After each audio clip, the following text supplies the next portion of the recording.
Record to, yes. Okay, good day, everyone. Welcome to the meeting of the Statia Cultural Heritage Implementation Committee. Shomara Valentina, the chair of that committee. I'm in this committee with some other individuals, Dr. Felicia Fraker, and Brother Kenneth and Petra representing the Alliance, Jean-Marie Schmidt representing also the committee. Joshua Spanner is supposed to also be a member of this committee. And recently, Jose Zimmerman, he is our architect. He is also very much a part of this process. So we welcome everyone here at this very important meeting. And the objective of this meeting is for us to have a dialogue with Dr. Nicholas Budsberg, who has conducted the desk-based analysis for us in regards to the property we requested for the reburial of the ancestral remains. And that is the property behind the Old Church Cemetery. So it's in the Princess area. So I would like to give the word to Dr. Nicholas, who will then engage us in conversation because we are curious to find out what his findings are and what his recommendations are moving forward, and we can always have a dialogue around that. So, Dr. Nick. Great. Well, thank you all very much for having me. I figured the easiest way is for me to share my screen, bring up the document, and then start to go through it, the different sections. A lot of it is some background research, and so it doesn't need to be spent a great deal of time on, but I can focus on the areas that are of the most importance, and of course go over the findings and recommendations. And if anyone has any questions or comments as we go, please feel free to jump in and ask. I think it's easier to tackle them as they arise, but also we can discuss things at the end. Let me see if I can start the share screen process here.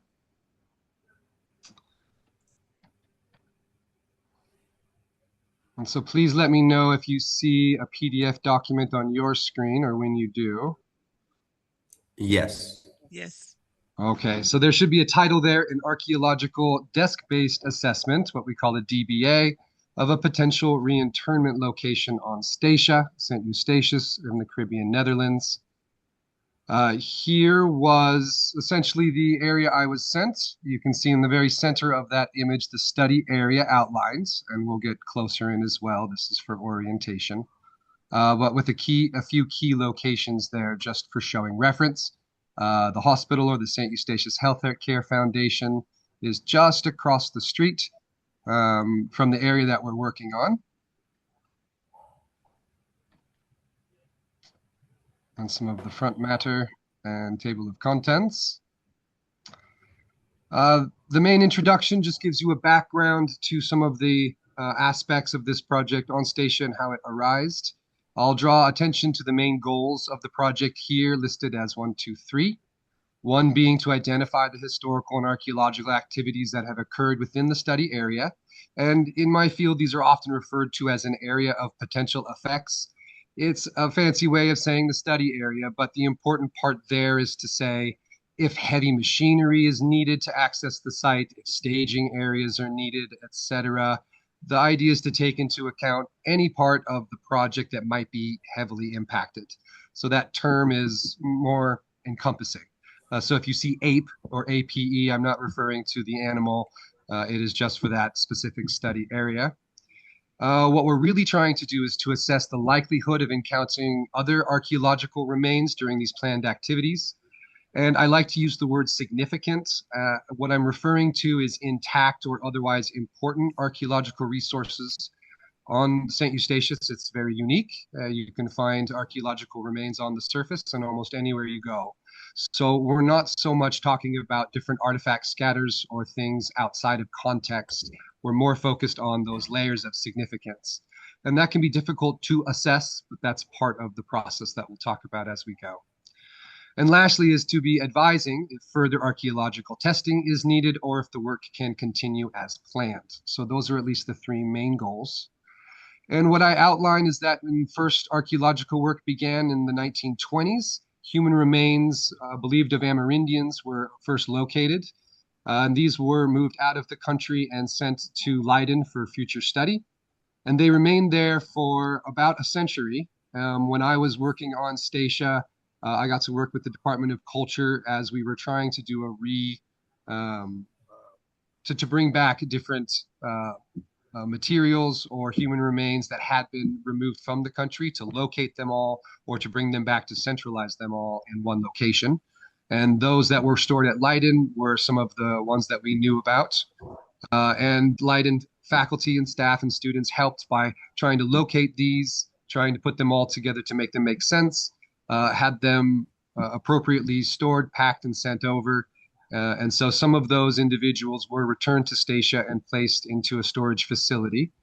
At my time, it was being referred to as the Heritage House. I don't know if that's still the common name for it now.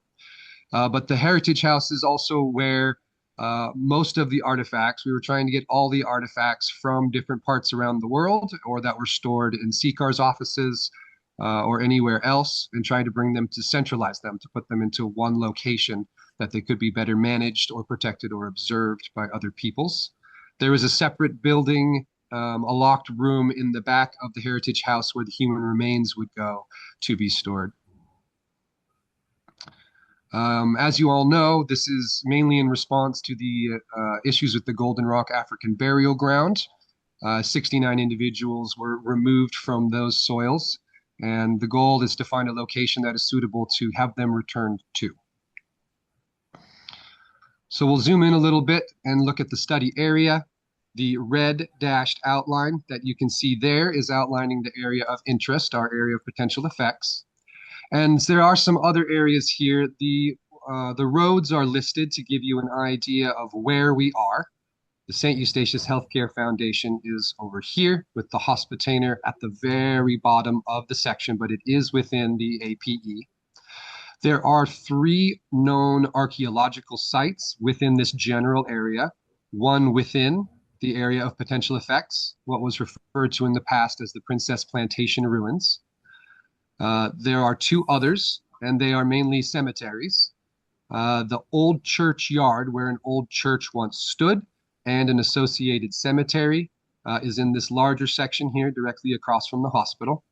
And what is known as the Jewish cemetery is this little triangular section located here. There have been some studies of the cemeteries or gravestones in the past. Some of them were cleaned and organized. One group did in the 1970s that worked on the Jewish area. And it was around that time that the ruins of the Princess Plantation were sort of looked at or inspected, but no real archaeological work had been done yet in the 1970s. And it was believed that this was a Jewish ceremonial bath known as a mikvah. And that was largely because there was a bowl, a circular-like depression that was in the ground lined with bricks. And it was believed this could have been for a bath, which would have been associated with the Jewish population. But this was unknown. It was more or less the local oral history of the place. There are some foundations to an old church in this area above the Jewish cemetery and the old churchyard cemetery. The site numbers that you see there, SE220, SE221, and SE222, those were applied by archaeologists in the 1980s as they were trying to better understand or organize different archaeological sites. And of interest is that one of the reports I reviewed had identified that the author of that report spoke with an individual, and that individual said that during the construction of the St. Eustatius Healthcare Foundation that human remains were encountered during that dig. I think that is important to note, as we don't really know the limits of this old churchyard and cemetery. And at least it was believed it might have been limited to this area, as Nanchenweg had been present for a very long time. This road still existed, though human remains were found on the other side of it. So it was something that we should keep in mind, is that the extents aren't always as defined as the boundaries might appear. Pardon. It was in the 1980s, specifically 1986, that an archaeologist with the College of William and Mary came to the region. They were working on different sites with field schools, and they conducted an excavation of what they referred to as the Princess Plantation ruins. It's referred to as the Princess Plantation, as that name does appear on several maps, though we see other names as well. And it extends much farther to the east as well, where this seems to be more of a field over to the east. And this section outlined here contained most of the remains of buildings. This section gives you a little bit of background of regulations on Statia, the history of their development or what stands. It is still confusing and complex. And when I would email back and forth with Dutch officials as well in Holland, it's very difficult to have something that pins down what the regulations are. The idea being that Statia should have its own, but getting a formal document together where everybody agrees on how they should be treated has yet to be done. Some of the Dutch regulations require certain levels of storage facilities, etc., that are not available on Statia, and certain guidelines cannot be followed all the way to a T as they are written for European archaeology. So there has always been some back and forth, though there has been some local ordinances like the Monumentenwet, the BES ordinance of the Monuments Act, that seek to protect different buildings. And as I spoke with zoning professionals in the past when I was there, they talk about how many areas are double zoned, as they say, for archaeology. The meaning is that the archaeology would override the value. And so if it's zoned as a residential place, but there are significant archaeological remains that known in the area or found, that value, that zone area outranks the other ones. And so it essentially requires some form of archaeological work or knowledge or research before excavations and activities can move forward, a level of protection. The next section focuses mainly on background. I won't go into detail as it's a bit of a history of the island. You focus mainly on the environments, some of the geological foundations. The goal is for the archaeologist is to better understand soils and to better understand vegetation. When you find things in the earth, you want to know if it's local, if it's brought to the region, if the soils look like they should for the region, or if they look like they've been disturbed by humans or laid down in different areas. So just getting some of the background is important. The cultural context, as you know, there was an Amerindian populations that used the island. European accounts say it was not habitated by any Amerindians at the time when they arrived. But there is archaeological evidence of their use in the past. This graph on the lower half of the arrow shows you the chronology of St. Martin, St. Eustatius, and Saba in terms of some of the archaeological technologies through time. And so what we're really looking at is for different populations that have came to use the island for different reasons. I do not go into extreme detail here as there's not a lot of likelihood that we'll encounter Amerindian sites in this area. Mainly because there has been so much other historical period activity in these sites. So it's much more likely that those Amerindian artifacts or other site areas are already very ephemeral, that they would not still survive to this day if they are. But it is always a possibility. So it's there as a reference point. And again, then talking a little bit about the European arrival and the period of development on Statia. Again, I won't go into extreme detail unless anyone is specifically interested, but it is there for review. And then we get into the core, reviewing the archaeological and the cartographic records. And the cartography or some of the aerial imagery is some of the most useful. One amazing thing about Statia that I've never seen anywhere else I've worked is that a lot of the land features and the human-built roads, for example, they remain more or less in the same places when they were laid down 200-300 years ago. We know that from their general outline, but also from the walls that line many of the roads, as those roads were built historically, and they still exist in the positions that they were originally placed. And that's a huge advantage when reviewing the spatial record of Statia. I discuss a little bit of the archaeological sites. I did, and I emailed this out, but I received one source I had been waiting on literally the day after I submitted. I had a copy of that source, but I did not have the imagery attached to it. And so when I got the new one, it does have some pictures and other information that I thought would be relevant. It doesn't have anything that demands it being changed this report, but I did upload that file of the report that I received to the Google Drive for reference, and we can look at some of the images or the activities that they described. Mainly the work was excavating the main feature, a main house, a stone house that you can see here, a stone structure, I should say. There was the depression in this area that was argued to be the Jewish mikveh or the ceremonial bath. But after the archaeology was complete, it was quite clear that this was not a mikveh or a Jewish bath, but it was rather a sugar boiling house. It was the boiler house that may have also had a rum distillery attached, probably to be processing the sugarcane that was being grown in the fields. There are several reasons for that we can talk about as well. But this discusses the work that they had found and then the other sites. These images are from 1986 when they had cleared off much of the landforms to see the structures and to study them. Now it is very heavily overgrown.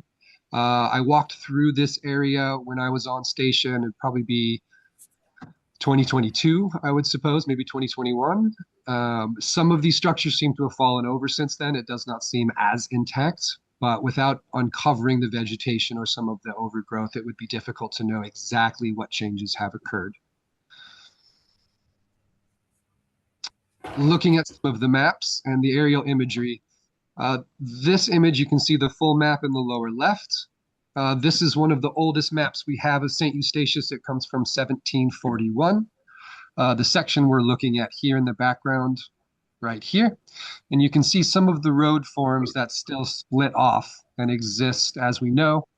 There is a little structure drawn here with the number 56 and another little house here drawn with the numbers 24. These structures tend to represent plantations that are strewn throughout Statia. This one is somewhat unique, and it is referencing the old church. And so we have the key here on the side that you can see what they are labeling in these areas. This plantation at the time was assigned to the Donkers family. It does not say Princess Plantation at this time, rather that's the family name that's been assigned to it. But it does not tell us what's being grown there, anything outside the individual who is the registered owner.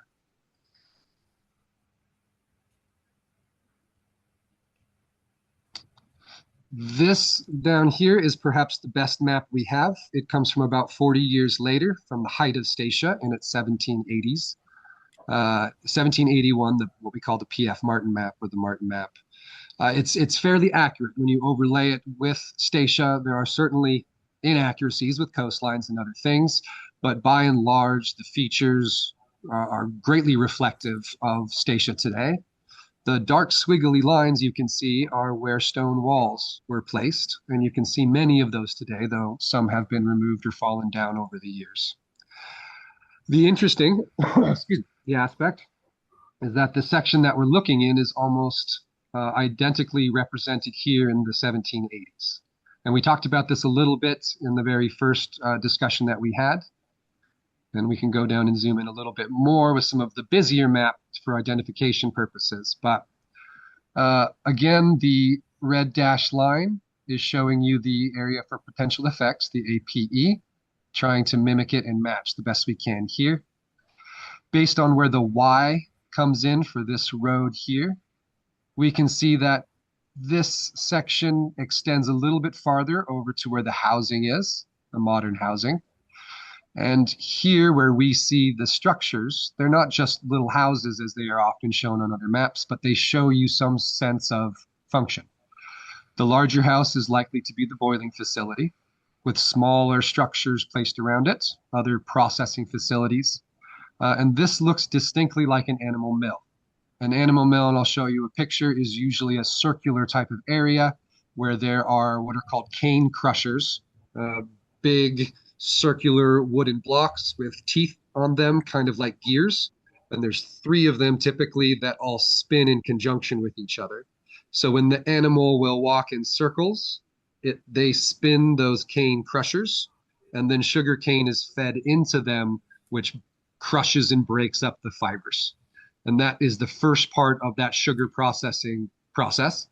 and all of the juices and liquids run down and collect in a plate at the bottom, which is usually funneled right into the boiling house for further processing. So we can see at least representation of that process happening here, further supporting the idea that at least in the 1780s and perhaps before, this area was being used as a sugar processing facility. One of the main aspects that was a point of concern or something we need to note that's not discussed in the 1980s work, as it tends to focus on the structures that are still standing, is you can see a number of small structures lining this area. And we see this on other maps as well. And it's been interpreted that these might be the plantation housings for the enslaved people that were working on this area. Now, these would not have been made of stone. They would have been made of more ephemeral materials like wood or vegetation or mud.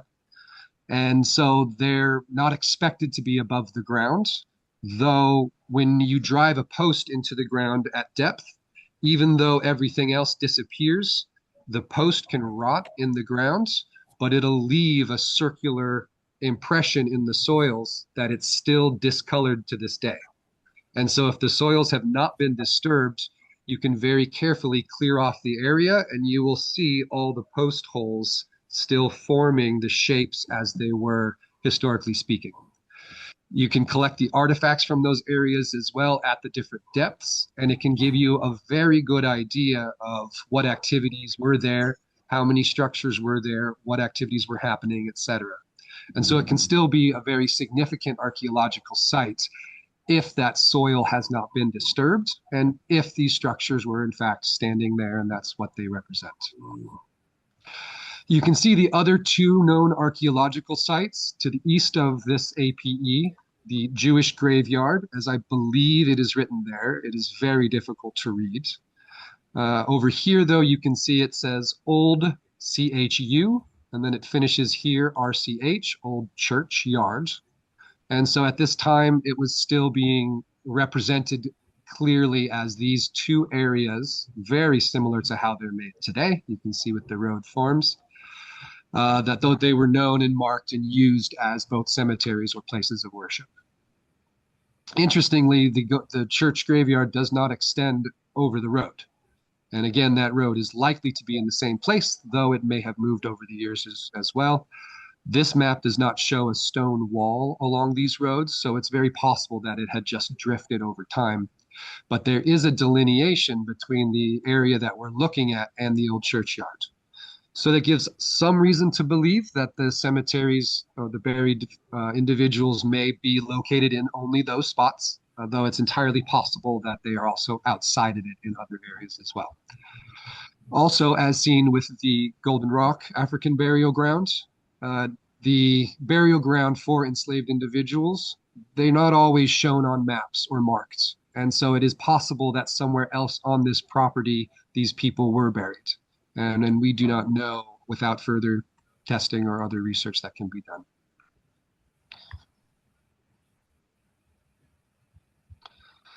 This is a depiction from about the same time period in the 1750s, 1760s, right in that mid-18th century. But it's showing sugar processing, and this image is from Statia. We don't know which exactly place it is, but it's described as a sugar plantation. You can see the main parts here, mainly the animal mill with the crusher. Donkeys would have been the most common beast of burden on Statia that we're aware of. The boiling house is listed as letter C in the background. And then you can see a rum distillery here as well. Many of the activities that would be expected would be ongoing. And so we know that these areas were heavily used, especially during the harvest season.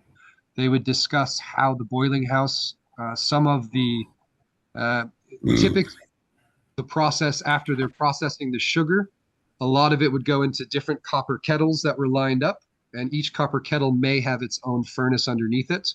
And some of those were kept at the same temperature day and night. So it would have been a consistent area for activity going on the entire time. Other maps, and they get a little grainy when we zoom in at this detail. They don't show us a whole lot else, but I include them for posterity so we can see that it is continuing. We generally see the same areas delineated.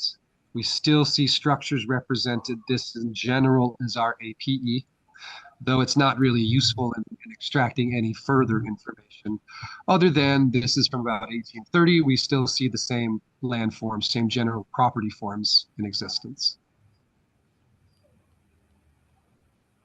Again, very similarly, this is interesting. It comes from that mid-19th century, but you can see here this circular area looks to be in about the same place and location as the animal mill, suggesting that this was still in use at the time. It was still known and referenced.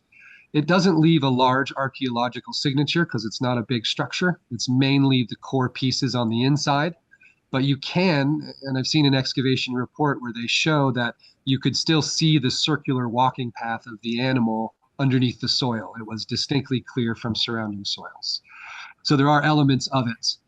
I think it's important to note that almost all of these images are showing most of the structures happening in the center and to the south or over to the east. The area up here is consistently shown blank in almost every image. And I'll go up real quick just to show you, as I should have drawn attention to that before. But this area up here, these appear to be trees.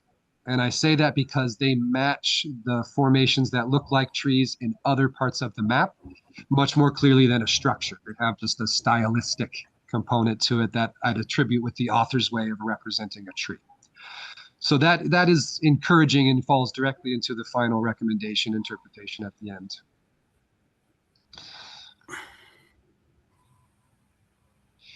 This is a topographical map made from aerial views that KLM did in the 1960s. They flew over and took pictures. The pictures themselves, you can access them. They're not as useful as the map that's come afterwards, but they do show us at least that ruins still stand in this area. And we see again the same areas represented in about the same location.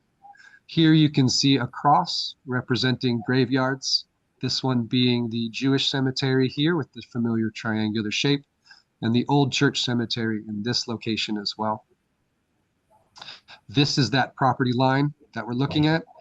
And so it appears that this area was still about the same as terms of representation or property line ownership over the years. These were not in operation at the time, hence why we now see them identified as ruins.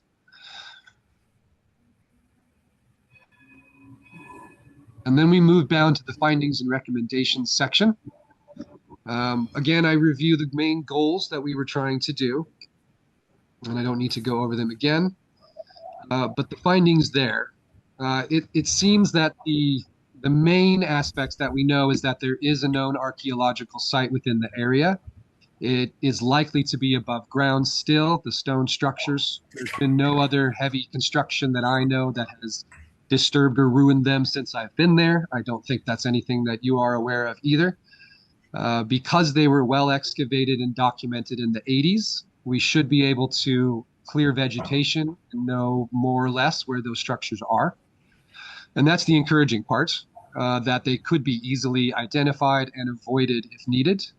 And I also mentioned, as we talked about before, the overall size of the plot is about 135,000 square feet, and we're looking for about less than 10,000 square feet for reburial space. So there still is a good chance that a location within this area could be used.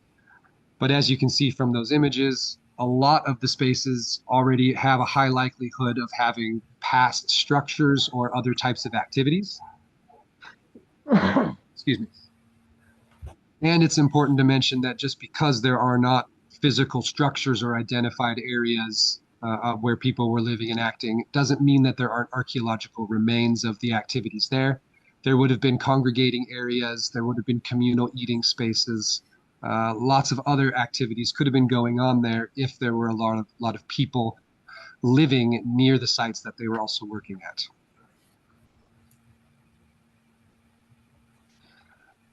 The main concerns as far as proceeding with the project going forward And this is more or less what I've said, but much archaeological information can be retrieved from undisturbed soils, even if those stone structures still aren't visible or exist. They did general survey of that. They did not do intensive testing of the entire area. They focused mainly on what they could see and excavate at the time. And then number two is mentioning what we see, especially on the Martin map, that those structures there, they may have been dwellings for people that were working on the site. We don't know for sure. They could have been storage facilities or something else. And so it's nothing we can say with absolute confidence, but it is something that we need to be aware of before proceeding. And the other big concern is that because there are two other known sites in the area, and they are both burial grounds, cemeteries, or places of worship, there's the very real chance that the burial grounds extend outside of the boundaries that we know about. And so digging anywhere near them could result in finding more burials. It's also possible, which happens commonly, that not everybody is allowed to be buried in a cemetery, regardless of their heritage. And so some people bury just outside of the cemetery, almost because they're forced to. So those possibilities exist if we move forward with this plot. It's definitely something to be aware of, that we have to be careful. Overall, my recommendations, I break it into two parts. Mainly it's from my experience working on the islands with other Dutch archaeologists or other American archaeologists. There's two main avenues, and I would suggest kind of a combination of the two, but there is a cost or efficiency difference between them. Both are suitable under international standards, so they are allowed or qualified. They're both able to accurately identify important materials without damaging them too easily. The first option is more common from the Dutch or European methodologies.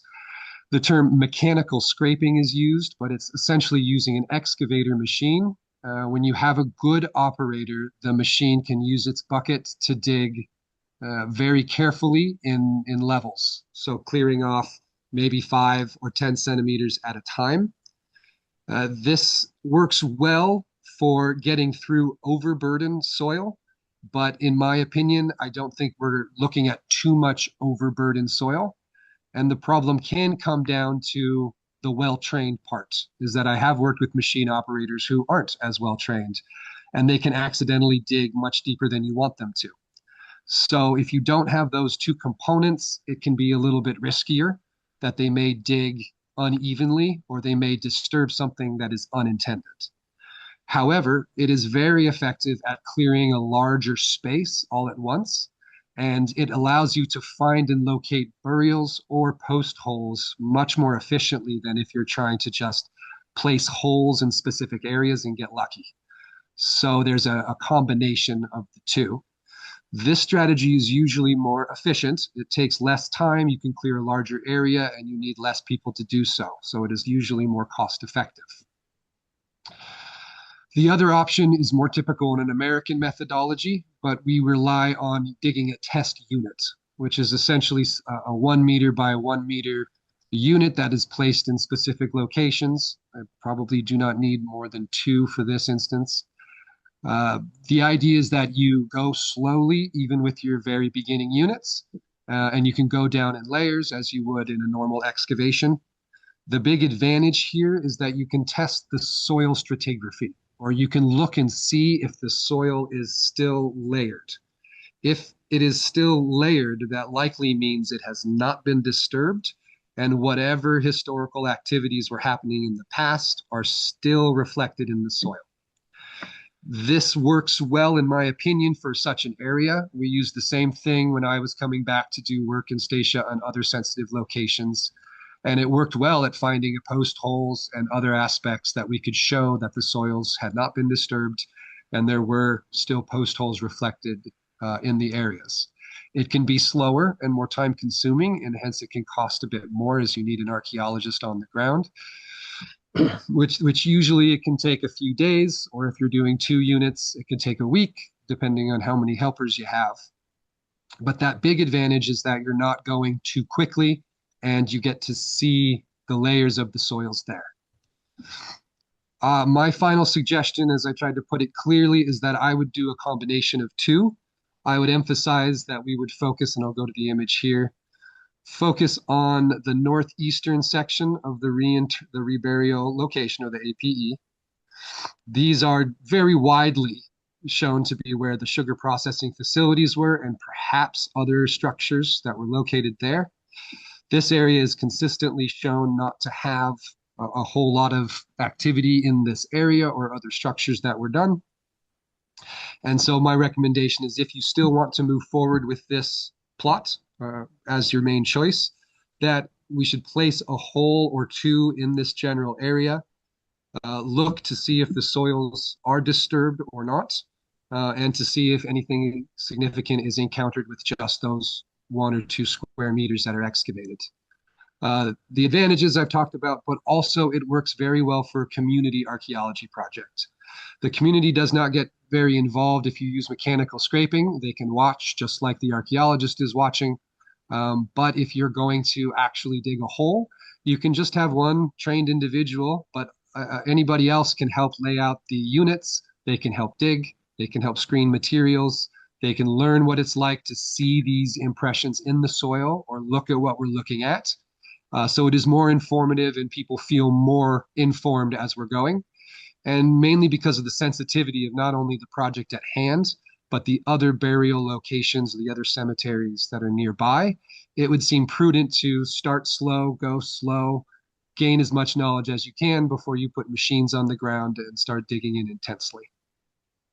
That's overall what these findings here recommend.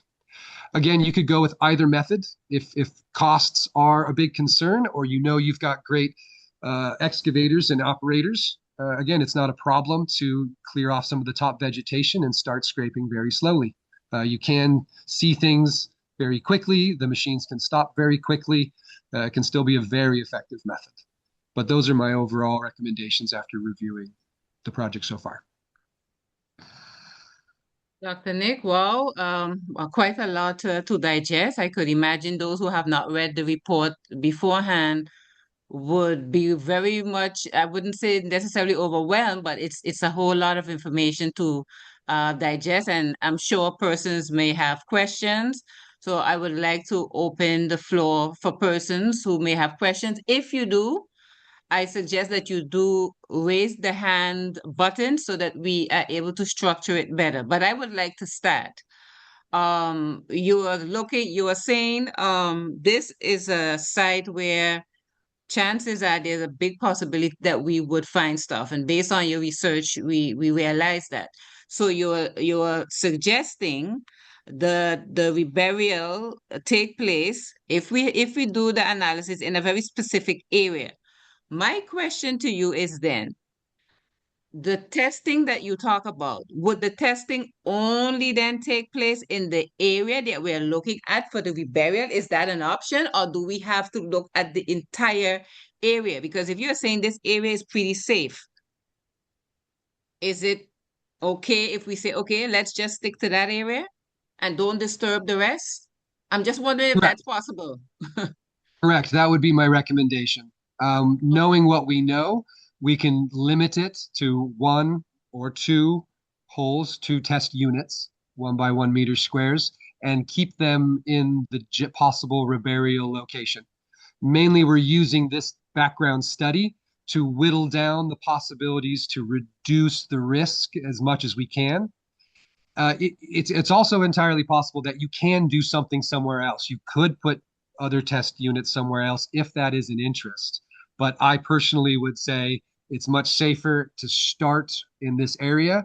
And if we find that the soils are disturbed already from past construction activity, well, you could probably proceed relatively safely. It's already been disturbed. There's not a lot left that you could find or identify, and those test units would tell you that. I wouldn't see a need to pepper this whole location with holes or mechanical scraping just to cross our T's and dot our I's. I wouldn't think that's necessary, no. Okay, great. Felicia, you have your hand up? Yes, thanks. Thank you so much, Nick. I was so interested to read your report, and just for the benefit of the other people in the meeting, I'm also an archaeologist, so this is sort of also my wheelhouse. And I just want to say that I agree with the recommendations that you make at the end of the report. I just have a technical question and then a clarification. So the technical question is to do with the 1986 excavation by the College of William and Mary. Do you know if they excavated down to natural, or did they just stop when they got to, say, the floor of the structures that they were excavating? Yeah, reading through the report, it appears that they did all their excavations within the building structure, the main boiling house, and they dug Mhm. down to what they believe to be is the natural clay floor. There Okay. are some bricks or other concrete locations that they dug down to that represented some of the floors as well. But I do not believe they dug through those floors, attempting to find more or anything like that. Okay, okay, good to know. Thank you. And then the other thing I wanted to say is for whatever strategy gets used in the end, so either the watching brief strategy or the test pitting strategy, or as you say, perhaps a mixture of both, I think that uh, using the architect's plan for the monument is a very good way to target these test pits and or what the machine on the watching brief excavates, because there's no need to go excavating areas of the site that won't be impacted by the monument. So just, yeah, for the clarification of the other people in the meeting, it's possible to use that plan to put those test pits in the most important spots. Mm. Absolutely. If you do have a plan of what it will look like of your impact area specifically, then yes, you could theoretically place it on a map and then say, we're going to target exactly here with our two test beds. And you could do one or two to kitty corner, knowing that if you're coming down on something and it seems clear, then the likelihood of it being clear within that space is much higher. Thanks. Great, great. Walter doesn't know where the hand No, option I is, so can't. I will give him the word. Go ahead, Walter. Thank you, Shomara. Yeah, thanks, Mr. Budsberg, for your very, very clear presentation. Very straightforward, very clear. I don't have a question, but maybe two remarks. And maybe I'm saying something that other people already know, which is fine. But then, yeah. One thing is that the cane, at least two of the cane crushers of the Princess Plantation were still on the site. At least when I left Statia in 2021, two cane crushers were still there on the very site of the plantation. So I don't know if they're still there. You're correct, and I have an image of one of them. Let me pull up this report so you can see. I do not know if they're still there either. When I was there, I did not see them, but again, it's very Oh, heavily overgrown. Um, this is the report done by Barca. Unfortunately, there's no big site plan. They just show you the building, but they have some images that are a bit grainy and difficult to see. Some of the structures that they excavated. And I'll show yeah. you at the very bottom, I believe, and I hope you can still see this, but this is the report came through and I didn't get to see these pictures until afterwards, but now I can attach it and have it as an addendum. But here, I believe you can see some of the gear worker cane Yeah. crushers that are there at the bottom. Yes. Yeah. So when I had to leave Statia end of 2021, they were still there exactly in this position. Ah, excellent. Well, then that probably And end increases of the likelihood 2000, that they're still there. yeah, end of 2021 is not that long ago. Correct. And then another, so yeah, I mean, it's good to keep that in mind because once plans are plans are being laid out to organize the area, then you can take that into account. And the other thing is that to me, there seems to be a very direct connection between Princess Plantation and the slave revolt of 1848, the Statia slave revolt of 1848, because maybe one no, sorry, maybe two, at least one of the enslaved men of the owner of Princess at the time. So either the two or the one, they were leaders of this revolt. So maybe when working on an explanation of the site and so forth, maybe that can be included in the information in the presentation. That it to me, it gives the site even a more deeper meaning, more significant. That enslaved men who were on this plantation in Princess were also amongst those who led that revolt and who stood up. Excellent information. Thank you. I'll try and follow that up. That's awesome. Thank you, That's Shamara. awesome, Walter. Which man do you know? Was it? You Okay, have a few yeah, names. out of the top of my head, but so excuse me if I got it wrong, but I think it was Oscar and they were Oscar and Prince. Oscar and Prince. Yeah, So and they the were owner from of the this plantation. Uh-huh. yeah, the Mussendens were were the slave masters of Prince and Oscar, and they owned Princess. Oh, okay. And what Wow. was the name of the Mussingtons? Yes, at the time Mussenden, and in St. Maarten, members of the Mussenden family moved to St. Maarten, and there it became Mussington. But the original name is Mussenden. Mussington. Okay. Thank you very much. I may email you for more information later just to discuss. Of course, yes. Very helpful. No Thank problem. you. Yeah, that's awesome. And Nick, maybe if that could even be added to this report. You remember you were talking about getting the oral history, and I mean, I guess this is fact too, but if maybe that is an idea that this could be incorporated into that, I'm not sure. This is new information, so just a thought. But you'll follow up with Walter. Okay, Yeah, I'd perfect. be happy to make that addition. And as I mentioned, I can just clarify in some parts of this report as well about the cane crushers. We can have that note in there if Perfect. we know they're still there. Or if anyone ever did come forward, or you're able to locate anybody that knows about other modern activities or the construction of the Hospitainer area. I was very interested to see if there was any archaeological work or anything done before that went in, but I was not able to find any reference to it. And that would be helpful as well if something comes up. But happy to make adjustments and keep it a living document as we need to update Perfect. it. Yeah, and Perfect. if I may just add, Yes, suddenly Walter. remember Uh-huh.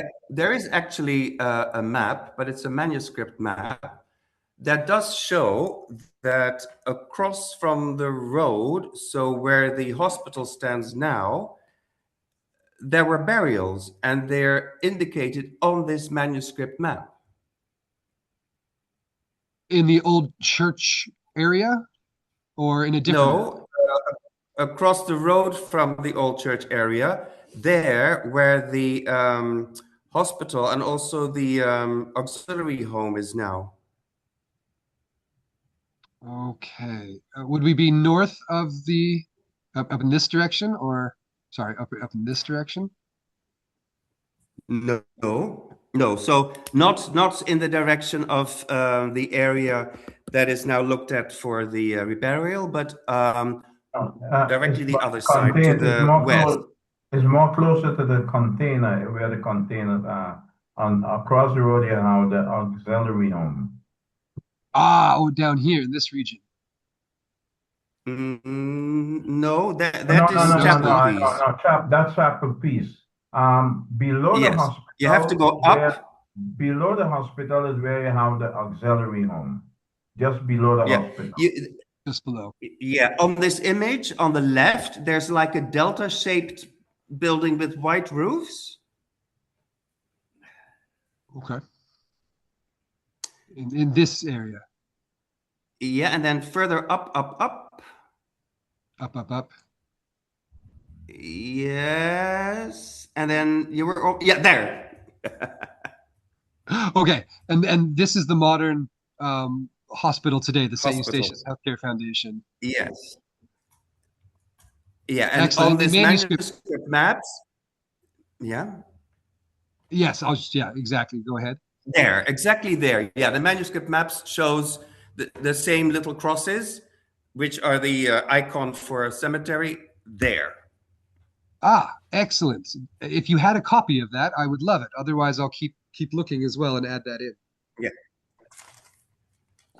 Okay, perfect. But that's a bit beside the point, because that doesn't impact the plans that we're all discussing right now. Absolutely. Another Yeah. source is always good. Yes. Brother Kenneth, you have your hand up?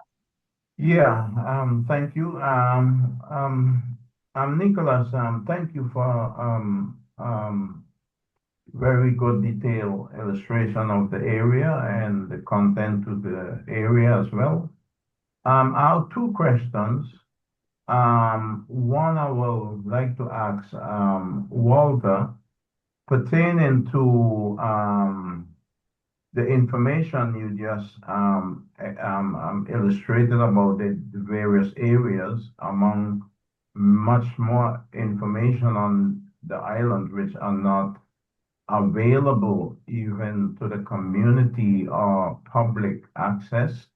Where and who's responsible for actually these information? Are they somewhere in an archive structure, or are they just off the island in different individual hands? Could you explain a bit to that, Walter? Because at the end of the day, we are talking about heritage and also the information pertaining to the ancestors and others on the island. We consider to be actually heritage which are belonging to the island. So could you give some clarification as to where all of this type of information would be and in whose hands? That's my first question. Okay. I don't know how much is in private hands, but the information that I use comes from mostly the National Archives in The Hague, but also the National Archives in Curacao. For example, you have probate inventories. So people would make their last will and they list their property in their testament, in their will. And that property, as we know, will include the enslaved workforce. So and with their names. And so you have those. But also because in 1814, the slave trade was abolished by the Netherlands. And they were already working towards, slowly, too slow, of course, but towards emancipation. But since the slave trade was abolished, people had to be able to prove that, and slavery was not abolished, just the trade. So you were not allowed to buy people somewhere else and bring them to Statia or to any other Dutch territory. So that means that you had to be able to prove that if you did have enslaved people, that they were born on, in this case, born on Statia. So that's when a register was started, and all the enslavers had to register their enslaved workforce and the children that were born out of their enslaved workers, and those registers are in Curacao. And then you have the 1863 register for emancipation. And then you have the correspondence between the governor of Statia and his boss in Curacao.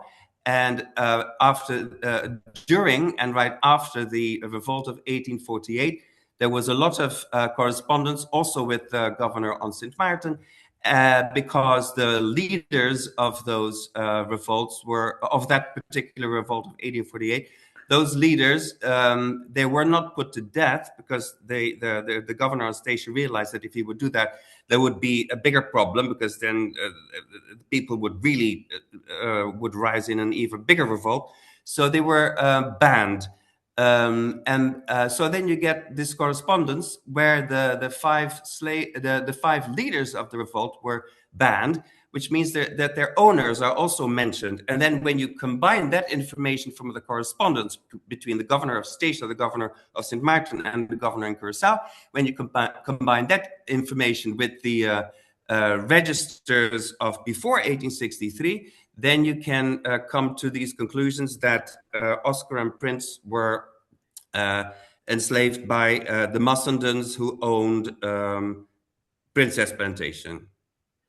Okay, so the information, for instance, which you suggest you will share with Nicholas, is this available as general information somewhere in one of the archives you mentioned?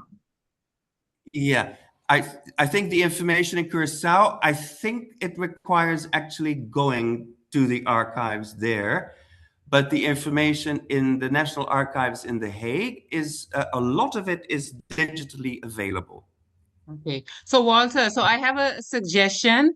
All that you listed, would it be an idea for you to document for us in which archive, in which documentation we could find which information? So based on the story that you have just told, so that we have that documentation and we then know the story of Oscar and Prince, oh, is found in this correspondence that is found in such and such a place. Is that possible? Could you assist us with that?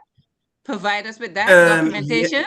Yeah, I can, to an extent, yes. I would also like the occasion to commemorate Mr. Blijden, Alfonso Blijden on St. Martin, who was also very helpful in sharing information from the St. Martin archives. Unfortunately, he's no longer with us, but I always like to make sure that we thank him, you know, in retrospect, because he was very helpful also. Okay. So you will follow up with us where that is concerned, because this is a lot of vital information and it helps to shape our story and to bring it out there, you know, when it comes to educating our people. It's so important because a lot of vital information is hidden in these digital storage places in other places outside of Statia. We do not always know how to access them, and if we know that, then we could make this information available, because it's very, very important. It's very important for us moving forward. But you are correct, it's difficult because the information is partly in St. Martin, partly in Curacao, partly in The Hague. So yes, it's difficult. It's all over. Yes. Okay. So Brother Kenneth, you had a second question. Oh, sorry, Nick.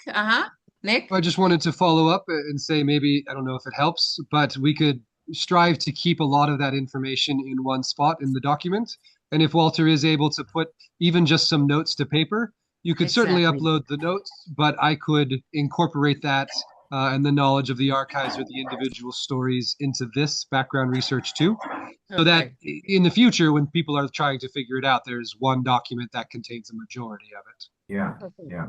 Perfect. So to finalize that, I think, Sister Siamada, the responsibility as well, together with the Alliance and other organizations, what you just illustrated and asked Walter and Nick proposed as well, I think it's part of our developing process to maybe start a sort of a registry within the Implementation Commission or wherever, so that we are building at the same time, collecting our information, which is part of our heritage at the same time, so that we don't have to wander all over the place, you know, bit by bit, where our information, which is our heritage in essence, as well. So I think that is something we need to think about create going forward, and maybe even discuss it with the government to some extent, because they have a responsibility,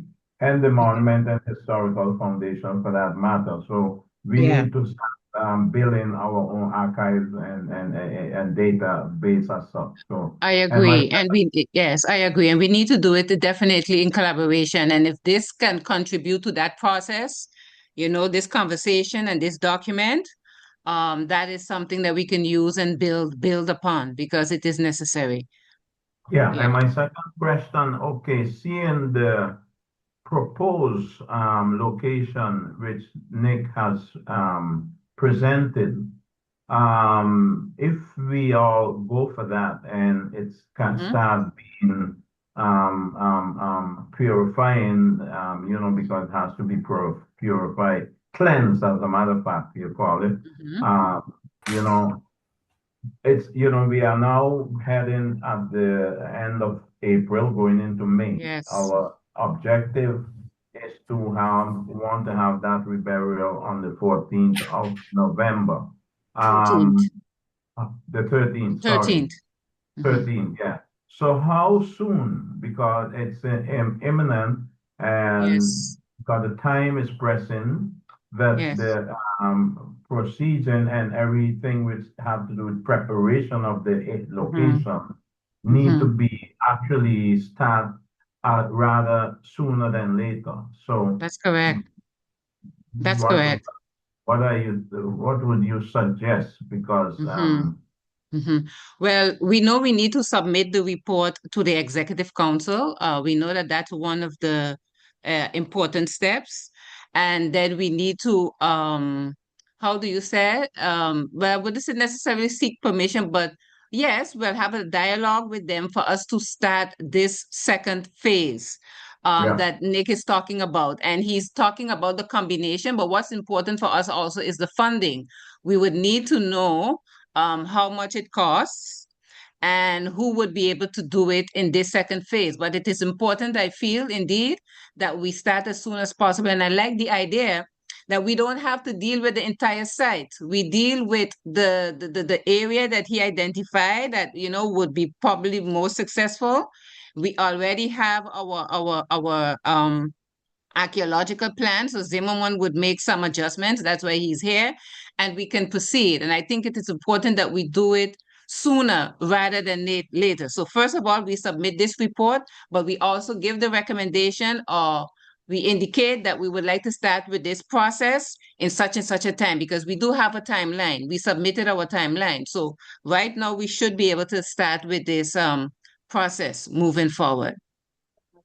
yeah, what I would say in that regard, I think we shouldn't leave the option too much open. I think Mm-hmm. we should conclude in our reporting is that this first phase of Yes. actually identifying the location as a suitable location, it's Yes. the intention to actually, like you're saying, that's uncertain. So Yes. as this phase has started, we enter right away with the other phase of the Yes. of the process. Because Mm-hmm. if you leave it too open to government, you never Yeah. know how long they will take to come back, and you may want to ask them. So we need to pinpoint that our professionals are in place, and Yeah. the date for starting this process is that and that date. So then they Okay. have, yeah, I So think we that would would be we would be forceful, we would be very forceful with it, yes. So we right. would have to indicate that. All Yeah. right. Yes, that sounds like a good plan. I see Zimmerman has his hand up. Yes, that sounds Ye- like a good plan, Brother Kenneth. So we could do that. Yeah. Yeah. Zimmerman? Yes, I don't see where I have to put the yellow hand in the chat, so that's why I put my That's finger okay. up. Let me start by thanking Nick.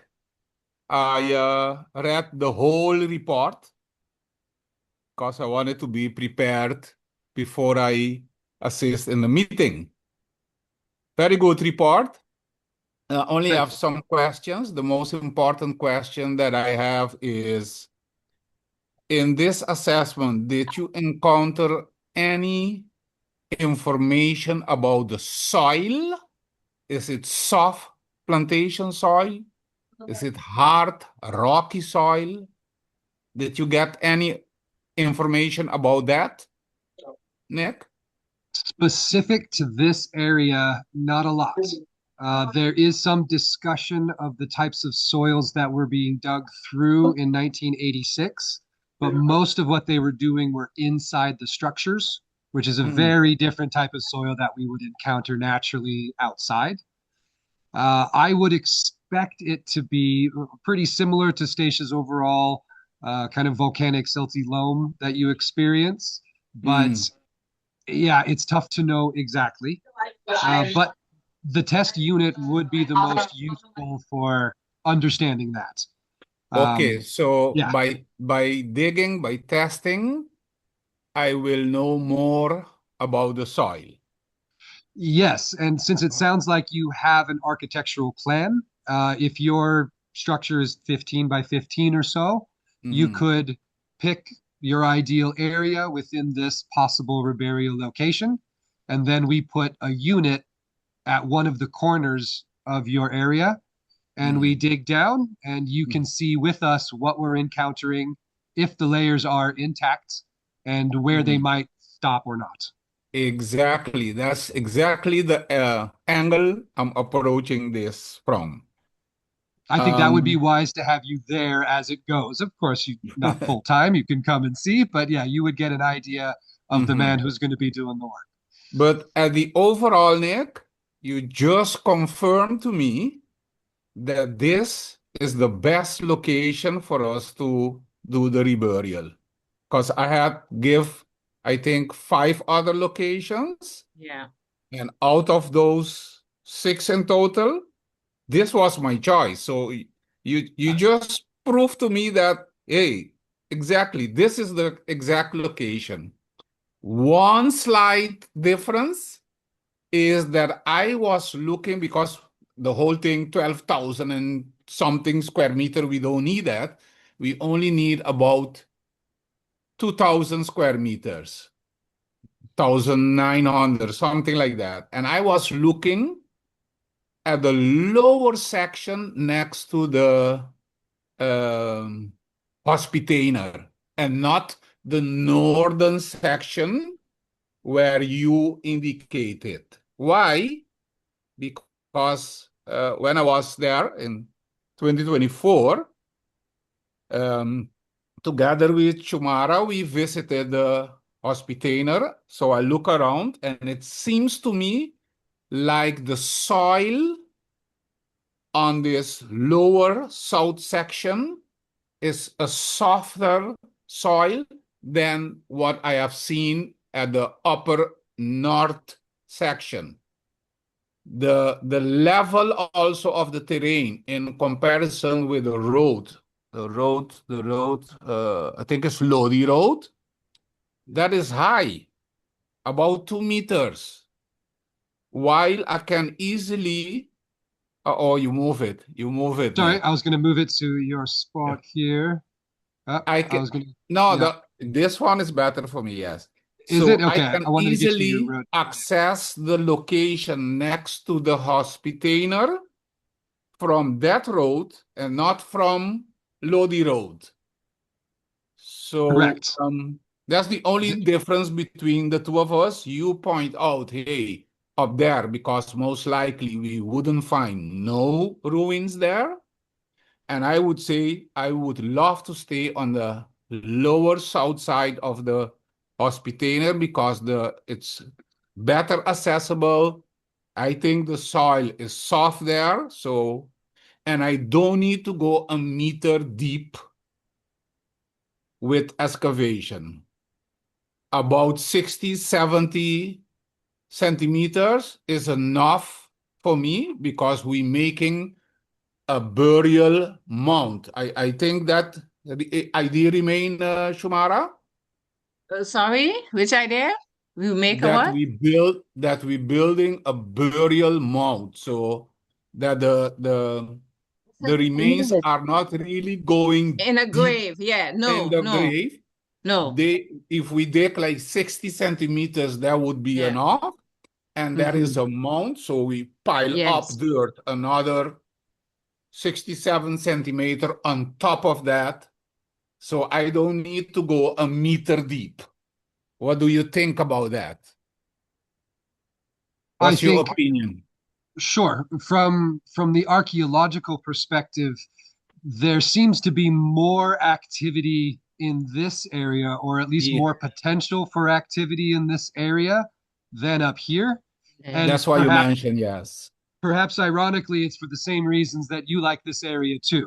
It is Yeah. easily accessible via road, and they're looking at this as economics. So they have their main factory here. They have an animal mill Sorry, here. sorry, Nick. Sorry, excuse me, Nick. But remember, I only need 2,000 square meters.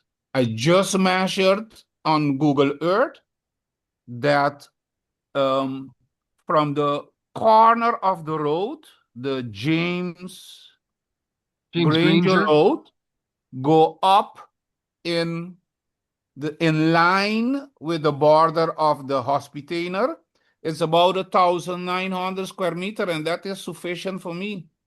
I point out 2,000, but it don't have to be 2,000. 1,009, 1,008 is good for me. And honestly, it could be perfect for us as well. You've seen construction activity here and here. We can look specifically at the existing animal mill and where its location would be.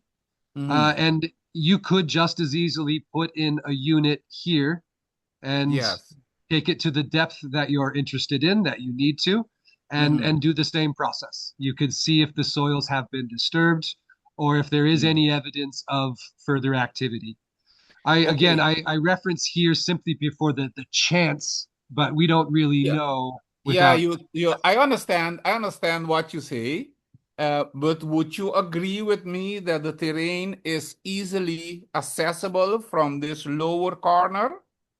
Kenneth Road, James Granger Road? Would you agree with me about that? So it is more accessible. Yes, I believe that James Granger, and I don't know if it's technically a road, but you can see it continues on right behind these houses where people drive and park their cars. Yes, so it may just be you cannot go from Granger Road. You cannot go on Lodi Road because there's at the end at Lodi Road there's a high what to call it level. So the road is 2 meters down there. Lodi Road is 2 meters down there while you're standing on James Granger Road. That is how I understand it as well. Yeah. But So I believe you could drive James Granger and stay behind here to access. And so that would be a preference of the committee. Yeah. If you can get heavy machinery and do work here easier, you don't have to disturb the people or any other areas as you're moving back this way. But it does appear, at least from when I used to drive there once, or from the images, there is some kind of packed ground there that people do use as a road. Yes, a footpath. Yeah. So the preference is yours in that area. We could test one or both, or just start with the preferred. And if it doesn't seem ideal, then put one up here. It's your choices. Maybe we can stick to what you're saying, but still dig a 60, 70 centimeter deep a hole on the lower section and then we can decide. Instead, we just go on one spot, we check both, and then make a decision of which I prefer the lower end next to the Hospitainer. That approach is suitable to the archaeological perspective, if I can say that. The rest, I think, is on you guys. But yeah, I think financially, that's an extra test hole. So in terms of cost, it would go up. But I hear what Zimmerman is definitely saying, because that back piece, how would we access? That's all the way in the corner. And we have to indeed look at accessibility, and parking and all those things. And so it's very high. It's a high steep up there. So there are things that we definitely need to consider. Otherwise, we will have to work on build a road, let's say so. Remove a lot of soil to make the road accessible. And then you move the road, you build the road, and then you encounter artifacts, etc. Yes, we don't want to take that risk because this is an area where there's a whole lot going on. So that is also something to consider. Okay, another thing. and I'm gonna make Nick life easy. Mhm. As I said, I read the entire report. Instead of me pinpointing different things, would it be better that I save my remarks and email the entire report with my remarks to you back so that you can look at them? Some of them are small little things, but I think Absolutely. that would Absolutely. And be better than my me going page by page now. yes, and I think with my expectation now, there's new information. I can add an update to the report with the help of Walter's information as well. So Mhm. if anyone has any suggestions like that, feel free to send them on, and I'm happy to make whatever adjustments or additions, subtractions Yeah, are needed. because it's a PDF, so I color in it, I scrapped in it, I made remarks, I put question marks, all Mhm. kind of things. Mhm. And Excellent, excellent. if I And I can can send send you that to a you, you different file too, but yeah, look at it absolutely. at ease, and then you do with it what you think. But in overall, once more again, you did a good report, huh? Yeah. Appreciate it. Thank you. Very Yes. good, very good. Yeah, so Zimmerman, that's a good idea. Send that, and the more we could improve the report because it's about a community, and this is community as well, Nick, and this is what you have asked, who has stories, who has anything to add. So it would make the report even better, So please do Absolutely. that. Please And do if the that. findings and recommendations section can include the pragmatic aspects about soil, Yes, about accessibility, or the scale, all of yes. that matters. And I believe this reburial mound is designed so that people could visit it, correct? Yes, yes, it's a Yes. memorial space. We're going to it Yes. is a space, a park, a space for us to go and sit and reflect. That is the whole idea. Yeah. And Mhm. so having it being in a spot where there is already a road with some parking, there's a restaurant across the way, at least there was at the time that I Exactly, was Nick. You there. studied the place, Nick. You Yeah, studied the it's place. much more, yeah, practical for use and the goals of stations, and that's what the whole point is. Nick, Okay. another thing, on page 14 of your report, more or less at the beginning there, where Sure. you ask for individuals with oral histories. I asked an elderly lady in Statia. She's 79. I thought she would give me information, but she mentioned that she came to Statia when she was 6, left back for school in Aruba, etc., and came back in the late 30s. So I didn't get nothing there for you. I appreciate you looking, absolutely. And if anybody comes out, we can continue to make the living document change.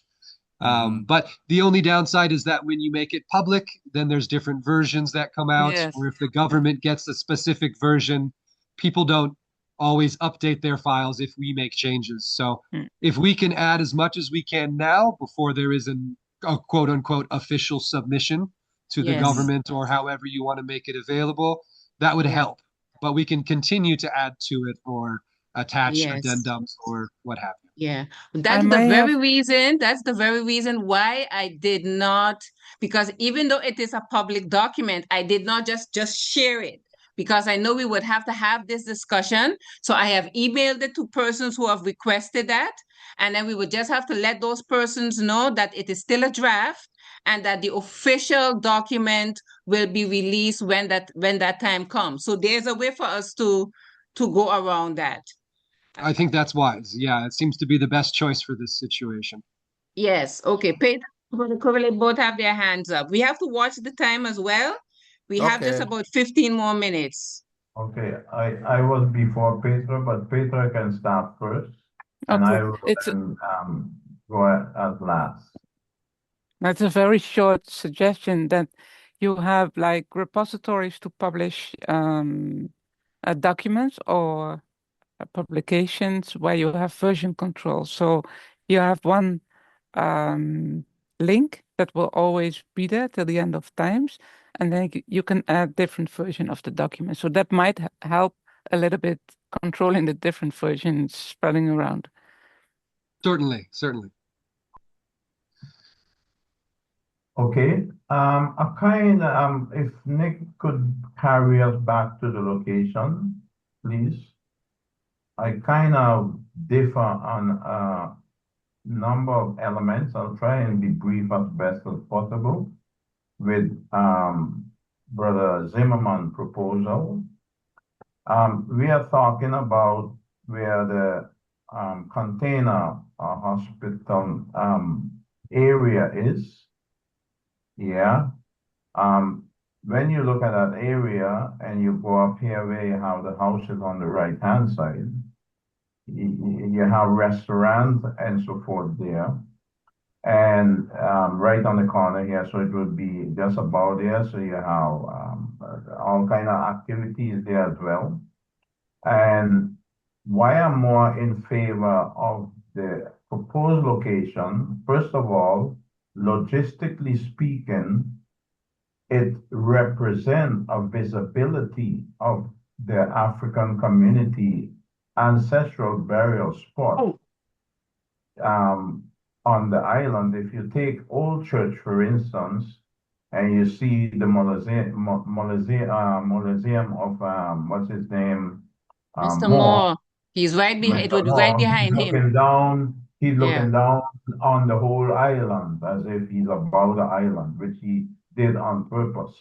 Our ancestors, and we are talking about a community which consists of almost 95% African descendants at this point in time. And we are talking about the visibility of the presence of our ancestors at the same time.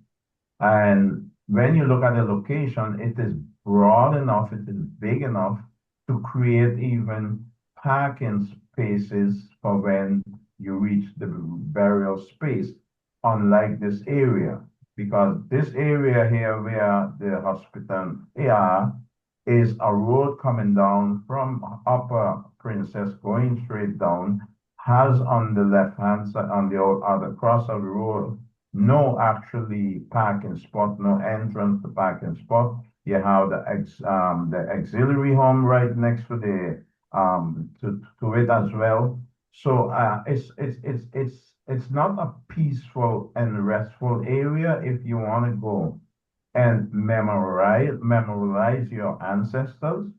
I believe up on this area, the proposed area is a more quiet and higher located area with multiple space. You can go in peace, park, and also enter the cemetery, the burial place, and memorialize as best as you would like to do. Additionally to that, if it costs to actually open the next side and entrance from the next side, I think that's something we can put on the government as well to facilitate in if there need to be a road open up from on the other side, Lodi coming down. At the same time, if you look at the Granger Road, you come up by the hospital and you turn left and you go straight up. That's a road which carries you straight to the burial area as well. So I'm saying, logistically speaking, and the representation and the visibility of our ancestors' place, resting place, is right there and very visible to the community, and they are having a view of our community at the same time from there straight down onto the lower town of the island, even the ocean. So I think it has a kind of a spiritual quietness connection as it travels from that spot down, looking to the ocean and overlooking the island as it is as a community at the same time. So I'm looking at it from that perspective. Yeah. Okay, Zimmerman, we have 5 more minutes, then we have to wrap up. I make it short. I would agree with Brother Kenneth. However, it brings another issue into play, and that is that on the cadastre map, that upper location has a what we call a made brief number 24, number 24 of 2008. And 2008 is, you could say, recently.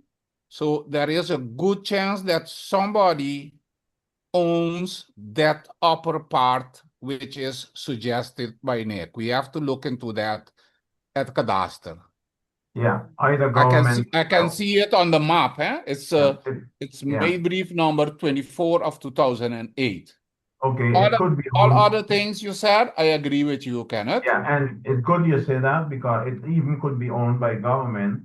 Like we are right now in the situation where the allocated is owned by government, although it's in some firm name, you see. So I think that's a good thing. We need to check that out. But I will go, like I said, from a spiritual point of view and the dignified representation of our ancestors' visibility would be more in that area, sustainable, I would say. That I agree with you. It's So we just have some things to consider. We're looking at the practicality, we're looking at the spiritual aspect, we're looking at the finances, logistically, and the question is, can these things coexist? I believe that they can. I believe we Yes. will figure it out. But I do Yes. agree, in summarizing, I do agree with the approach in terms of the testing, that we do the test pits and the excavation as Nick is implying. And I also propose that we still look at the area that he has identified along with the area that Zimmerman is talking about, so that we cover our bases. And Errol is Yes. now responding. Errol is from the cadastre, and he's saying that he thinks that that area also belongs to government. But we will Hey, that's good. That's good. follow up on that, okay? That's To good. make sure. So Yes. we will, so Nick, so I think we do agree with your recommendations, and just be well to add perhaps that third testing pit, so that we have the different scenarios. And indeed, we have to look at the spiritual aspect that Brother Kenneth is talking about, but there are other elements that we have to Definitely. consider as well. So we have to look at Definitely. that combination. Certainly, and I can add, as I've done here, this possible reburial location. I can add another little area down here in this final image to indicate that we have two potential Yes. reburial locations. Yes. You mentioned in terms of cost, if we are expecting to do one or two test pits, Mhm. the cost can be pretty similar if we wanted to test both, especially if Okay. we've got volunteers. If you still just need one archaeologist on the ground, but you've got people willing to get their hands dirty, the archaeologist can easily go back and forth to manage. Yes, I'm looking at you.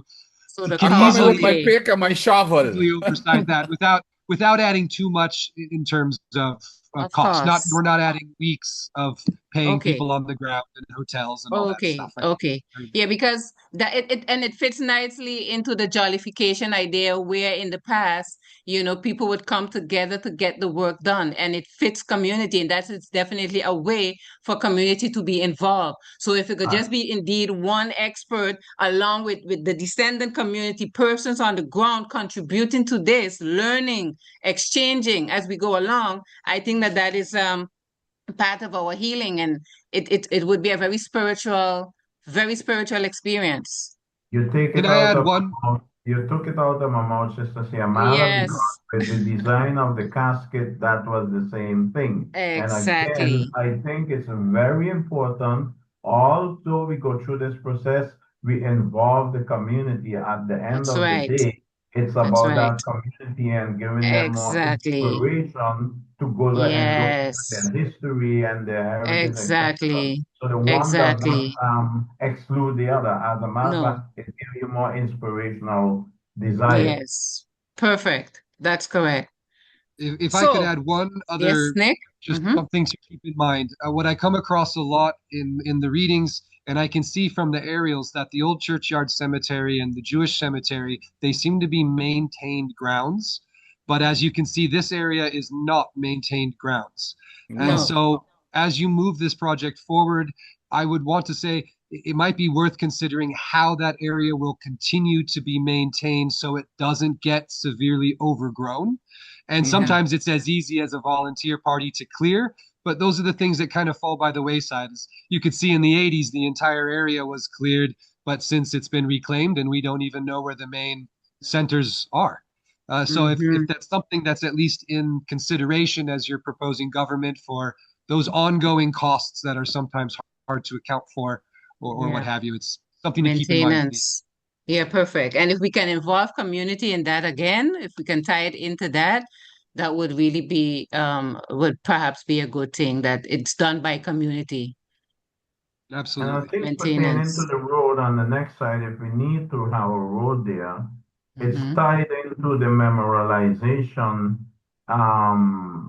concept of Yeah, what you would say, access to memorialization, but also the creation of the site of it in itself in yeah, relation to reburial and yeah, reburial come. So I would suggest too that we can even think about how we can frame a project proposal and put those costs into a budget for project proposal and submit it to the memorial funding as such, whether it's a call which is going around or not. I think we are in a position to actually claim funding with good argumentation, whether or not it's within the official route of what is taking place. So, no, we have, yes, we can get. So, yeah, I yeah. think we should think about these Something to possibilities. consider. Yes, and then we Yeah. would need Zimmerman again to do that estimate for, yeah, so it's Right. something You for us to get? definitely consider. Yeah. Yeah. Yeah. Because we need to Okay. think outside of the box. This kind of a Yeah. colonial structure, only Yeah. when they give you a call, you can apply for our money. Yeah. There That's are my other ways to issue. go Yeah. about it. Uh-huh. Yeah. Okay. I So think that concludes this very informative meeting. It has given us a clear direction, and we will just cross the T's and dot the I's as we move forward. So Nick, we look forward to the follow-up, the final report with the information from Zimmerman and Walter and others that we would submit to the government. And then, as Brother Kenneth rightfully says, we will also indicate that we are willing to start. We would like to start the follow-up process in such and such a time. And we will talk some more with you, of course, behind the scenes in regards to that.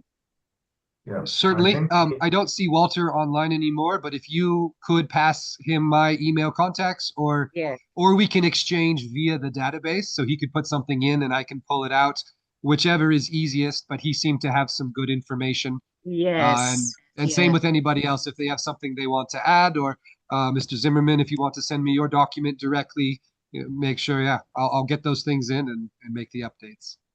yeah. Okay, we'll do that.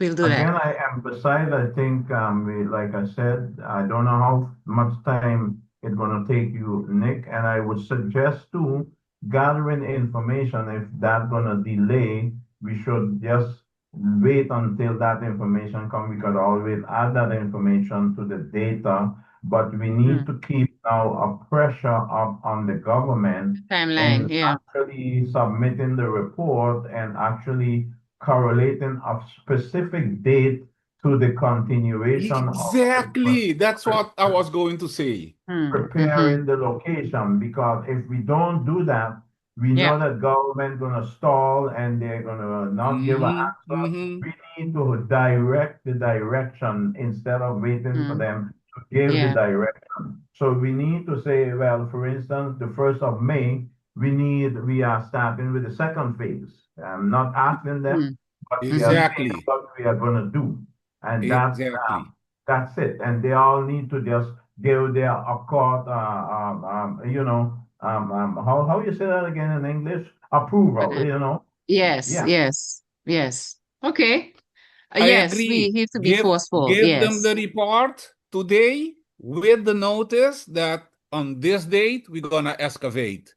Yeah, but we first have to do our due diligence and submit the report. So Nick, we're gonna have to look at a new That's what I timeline said. That's during why which I'm we will asking Nick that's submit why I this was asking report, Nick. the final Yeah, that's report. why I was asking Nick how much Yes, time and he sorry, need to Kenneth. prepare that. Yes, I'm not going to expect to do any more deep research, request documents, anything like that. That'll delay things. But with the information you've all given me, I will take Mr. Zimmerman's comments and make the adjustments.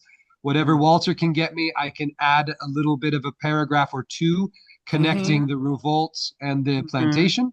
But I won't be digging up any more archival information or family lineages at this juncture. Uh, that I think that would make it much quicker, and I can change the map a little bit to show the other possible reburial location. And in the finding section, just add a little bit saying that the practicality of both access, but also the spiritual component of what is better for the people of Statia and for those that are being reburied. But those will be always determinations by stations. That's not for the archaeologists to make. So I'll just make sure they're in there. Yeah, perfect. And call it Perfect. days. I'll try and get it to you, say Friday. If I can Friday. get documents from people today, tomorrow, I can get those in real quick and have them up. And I don't know what the archaeological situation on Statia now is, if there are archaeologists there that you're working with or are available.